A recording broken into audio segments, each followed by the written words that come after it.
कई लोगों ने ये सवाल पूछा था, खासकर उन लोगों ने जो अभी जवान हैं और उनमें भी उन लोगों ने जो कोई पढ़ाई वगैरह कर रहे हैं। तो सवाल ये है कि हस्तमैथुन की लत से छुटकारा पाने के क्या उपाय हो सकते हैं, उपाय क्या हैं और हम क्या गलती करते हैं जिसके कारण ये लत हमसे छूटती नहीं है। तो इस पर बात करते हैं। उपाय बहुत छोटे और बहुत साधारण लगेंगे, किंतु वही इस समस्या का कारण भी हैं और उन्हीं से अगर बच गए, उन्हीं को यदि सुधार लिया तो समस्या से भी छुटकारा मिल जाएगा। तो सबसे पहला उपाय है देखना बंद करें। क्या देखना? ऐसी कोई भी चीज़ देखना बंद करें जो आपको उत्तेजित करती हो। वो फिल्में हो सकती हैं ऐसी, वो ऐसे गाने हो सकते हैं, ऐसे वीडियोस हो सकते हैं, ऐसे फ़ोटोज़ हो सकते हैं। जहाँ कहीं भी ऐसी चीज़ें दिखाई दें जो आपको उत्तेजित करती हो, जो आपके मन में वासना पैदा करती हो, आप उनको देखना बंद करें। और देखना बंद करने से अर्थ है उनसे दूर रहें। इसका अर्थ ये नहीं कि आप बिल्कुल ही देखना बंद कर दें। देखने और देखने में फ़र्क होता है। मीराबाई को, लल्लेश्वरी को, बुद्ध को, कबीर को, राम को, कृष्ण को, इनको देखना एक बात है, और आजकल के नंगी अदाकाराओं और कलाकारों को देखना, जिनका कि धंधा ही समाज में अश्लीलता को फैलाना है, उनको देखना, दोनों में बड़ा फ़र्क रहता है।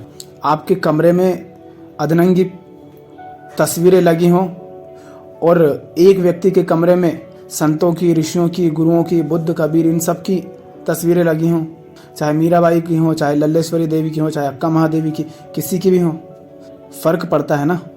तो सबसे पहले उन चीज़ों से दूरियां बनाएं जो आपको उत्तेजित करें, उन्हें देखना बंद करें। आंखों से ही तो ये तुम में प्रवेश करती है ना। तुम्हें लगता है कुछ नहीं होगा देखने से, थोड़ा सा देखते हो, किंतु थोड़ा सा देखना ही, तुमने थोड़ा सा देखा कि गई भैंस पानी में। फिर आते हैं सुनने पर। हम गाने भी ऐसे ही सुनते हैं। तो कानों से जो तुम्हारे अंदर प्रवेश करती है वासना, उससे मुक्त रहें, उससे दूर रहें। हम भजन सुन सकते हैं, हम अच्छे गाने सुन सकते हैं, बहुत अच्छे गाने भी होते हैं, किंतु आजकल के जो घटिया गाने होते हैं जो सिर्फ तुम्हें उत्तेजित करते हैं, भड़काऊ होते हैं, उनको सुनना बंद करें। क्योंकि वासना होती अंदर है, किंतु वो शांत होती है, पर उसे उत्तेजित करने के जो तरीके हैं वो बाहर बैठे हैं, और वो आपकी इंद्रियों के माध्यम से अंदर प्रवेश करते हैं और उस शांत वासना को अशांत कर देते हैं, तुम्हें उत्तेजित कर देते हैं। तो अंदर अपने आप वो शांत हो जाती है यदि बाहर से उन तरीकों को तुम शांत कर दो या उनसे मुक्त हो जाओ जो तुम्हें उत्तेजित करते हैं। तो पहला देखना बंद करें। दूसरा, वैसी चीजें, वैसे गाने कुछ भी सुनना बंद करें।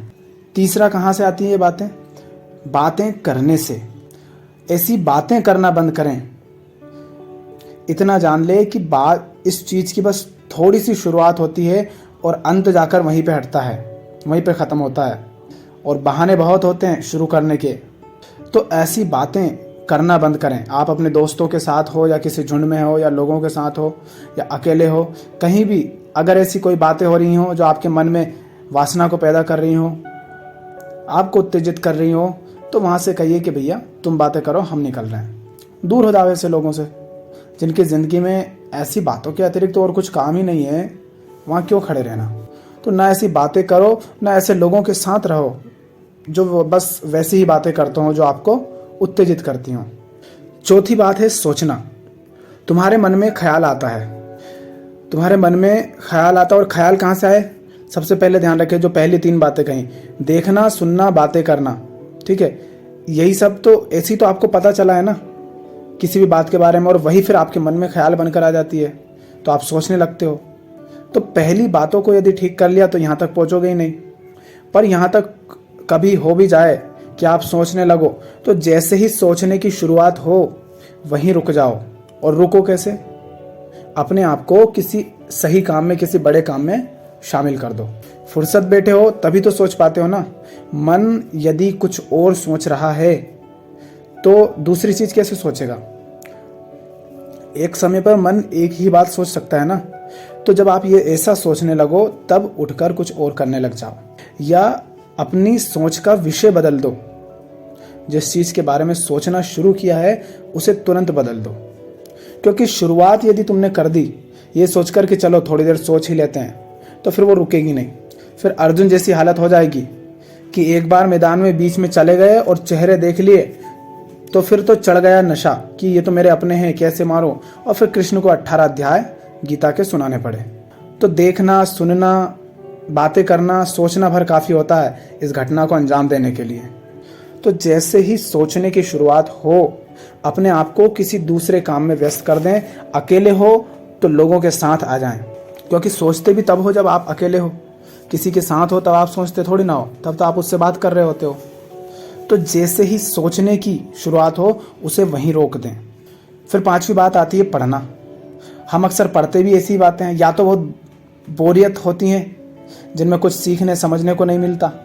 अब ऐसी चीज़ों में मन नहीं लगता तो मन कहाँ जाएगा? मन उधर जाएगा जहाँ उसको सुख मिलेगा। तो पहली बात तो ये कि जो पढ़ रहे हो अच्छा पढ़ो, और ऐसा कुछ मत करो, ऐसा कुछ मत पढ़ो जो तुम्हें उत्तेजित करे या भ्रमित करे या उसके माध्यम से वासना उत्पन्न हो। क्योंकि आजकल देखी जाती हैं ऐसी पत्रिकाएं, न्यूज़पेपर, न जाने क्या क्या होते हैं, उनमें सिर्फ वही भरा रहता है। कहीं पॉलिटिक्स भरा है तो कहीं पे किसी का मर्डर हो गया, खून हो गया, वो भरा है, कहीं पर किसी के बलात्कार हो गए हैं, और सिर्फ हिंसा ही हिंसा, इन सब के अलावा और कुछ रहता ही नहीं। और ऐसी व्यर्थ की चीज़ें पढ़ोगे जो सिर्फ तुम्हें उत्तेजित करती है तो मन तो परेशान रहेगा, मन फिर उधर भागेगा।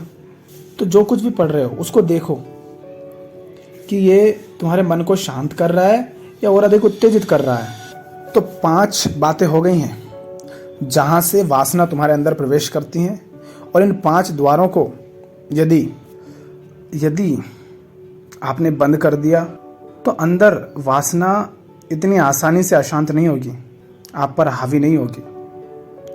अगली महत्वपूर्ण बात यह है, भोजन पर ध्यान दें।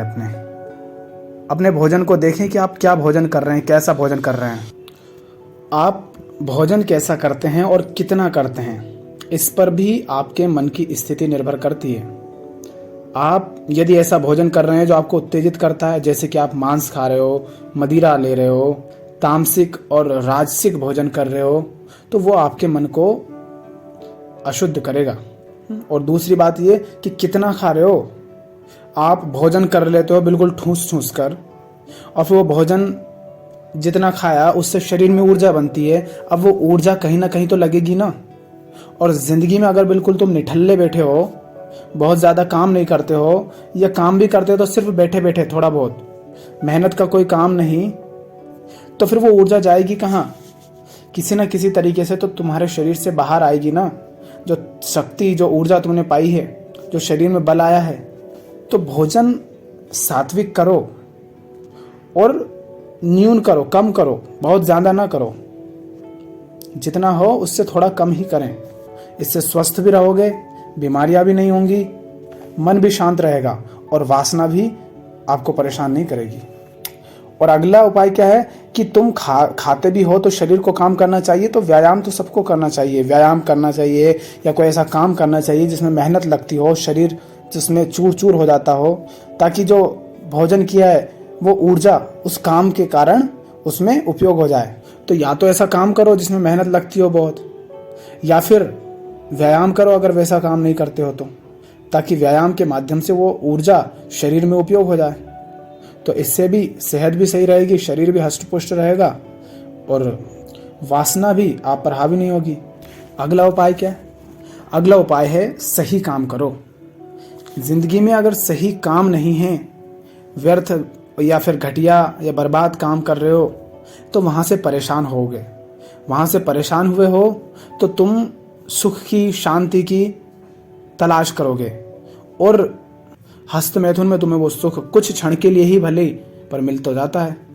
तो जब गलत काम करते हो, ऐसा काम करते हो जहाँ सिर्फ लोगों को देखे देखे या मजबूरी का नाम लेकर के किसी भी तरह से करते हो, किंतु उसमें आपको कोई मज़ा नहीं है, उस काम से आपको प्रेम नहीं है, फिर भी करे जा रहे हो, तो उस स्थिति में भी ये समस्या पैदा हो जाती है हस्त मैथुन की। तो काम सही करें, क्योंकि मन सुकून चाहता है, शांति चाहता है।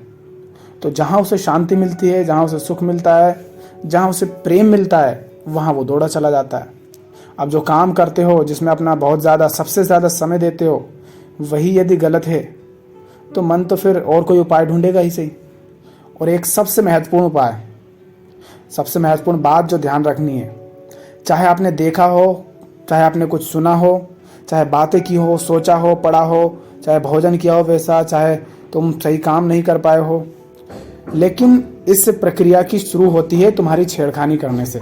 शरीर यदि शांत भी है तो तुम अपने हाथ पैर यूं ही पटकते रहते हो, तो अपने हाथ पैरों को ज़रा नियंत्रण में रखो, ज़्यादा उछल कूद मत करो, ऐसी हरकत मत करो कि कोई कुत्ता शांत बैठा और तुम जाकर उसकी पूंछ पर पैर रख रहे हो, तो फिर वो काटेगा ही सही। और ऐसा जब होता है तब आप अकेले होते हैं, तो अकेले ना रहो, किसी के साथ हो लो, बातें करो, सही बात करो, सही चीज़ें पढ़ो, सही काम करो।